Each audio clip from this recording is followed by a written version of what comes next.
Hello, hello. No, it's Gigi Hadid, and this is your recap of 2018's holiday games. Here comes Santa Claus, here comes Santa. Now, Super Mario Party was a game I was very excited to play and to review. I wasn't someone who grew up with the Nintendo franchise, but as a preteen I would play a little bit of Mario here and there on the Wii, and now as an adult I am super excited to embark upon this franchise. It's very exciting, and you know, the game I thought was, it was fun. It has a lot of different mini games, but whenever it comes to, you know, like the multiplayer and playing online, it's very limited, which was actually very surprising because, you know, there's so much they could have done with that. But unfortunately, there's not the option of playing online with the board. Like, you can't play the board game aspect of the game with players online, which I thought was a huge bummer. So if you're gonna have you know, people that your friends or someone that you know play with you, unfortunately it has to be off of the same screen in the same home. So, you know, if you're looking at playing with 4 players, unfortunately you're gonna have to have those 4 Joy-Cons. So for someone who only has, you know, the Joy-Cons that came with their Switch, you know, you're looking at purchasing an additional set of Joy-Cons. So that part is a bit of a bummer. But, you know, it's still a fun game. It's still Nintendo. I would rate this game a 7.7. Call of Duty Black Ops 4, this game has been nothing but a joy to play.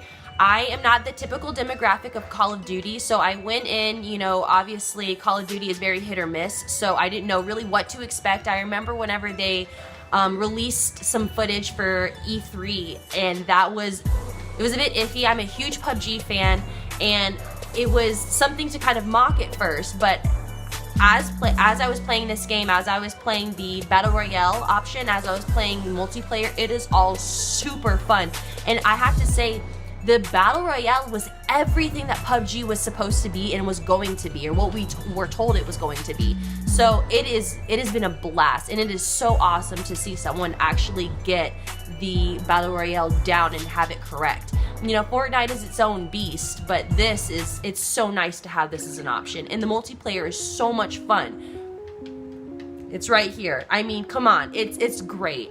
I love the specialists. Like, it's great. It's a fun game. I highly recommend it. I give this game a 9.3.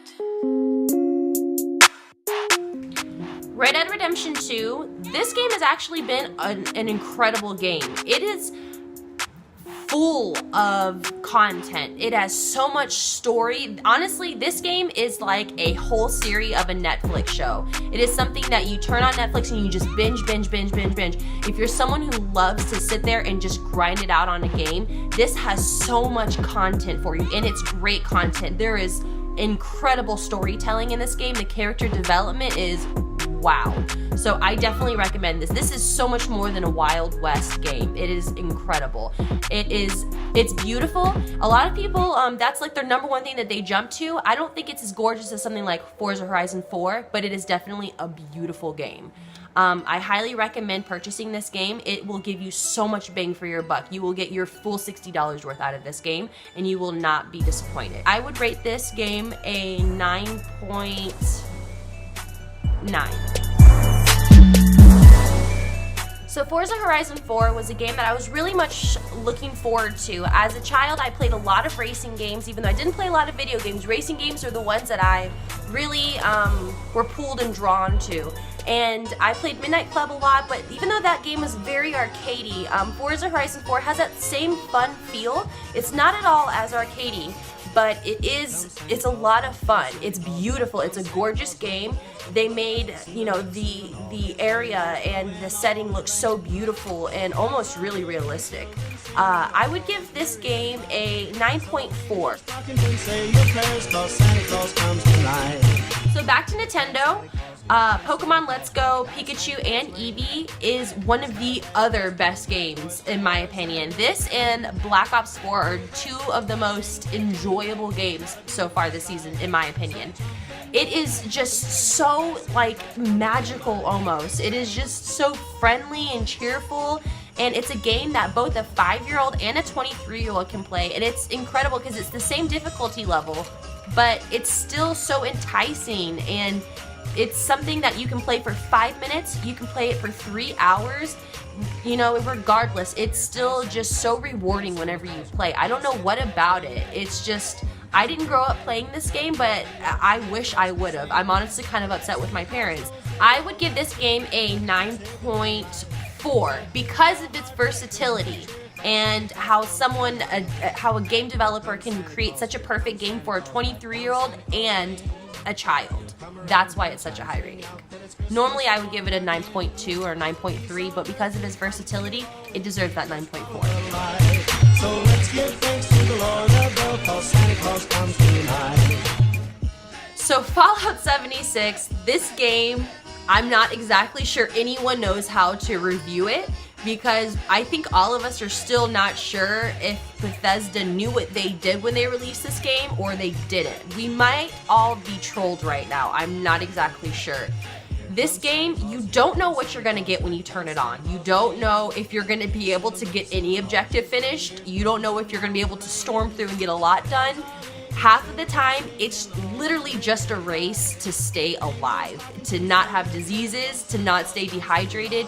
It is a mind F of a game. I don't know how much longer I'll play this game, but I know I'll probably keep playing it for a while, because I don't know if it's because I hate myself or because this game is actually really fun and I don't know why it's fun.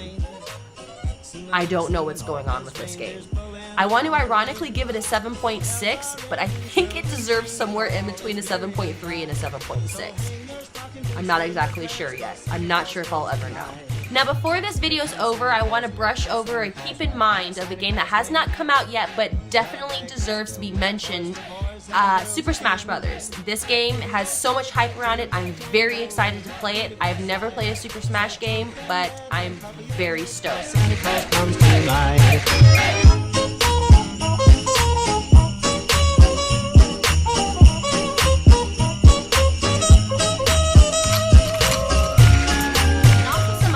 Mentions from this season's games that I haven't gotten to just yet are Assassin's Creed Odyssey. I haven't gotten to this game yet. I'm not completely factoring it out. I can only play so many games at once, but it is a game that in the near future I do plan on purchasing. I have heard, however, that it is very similar to Assassin's Creed Origins, so I'm not, you know, completely ignoring that factor, but I will eventually get to that game as well. Another one is Soul Calibur. I do as well intend on getting to that game. I just haven't gotten to it just yet. And then the last one as well would be the new Tomb Raider game. I'm going to get to this game as well very soon. So this recaps all of the games of this 2018 holiday season. Make sure that you review this list for Christmas gifts for yourself or for someone who you know loves gaming. And Super Smash Brothers comes out in 2 weeks, so make sure that that's on your list as well. But again, have a Merry Christmas. It's Gigi Hadid, and thank you so much for stopping by my channel. Bye!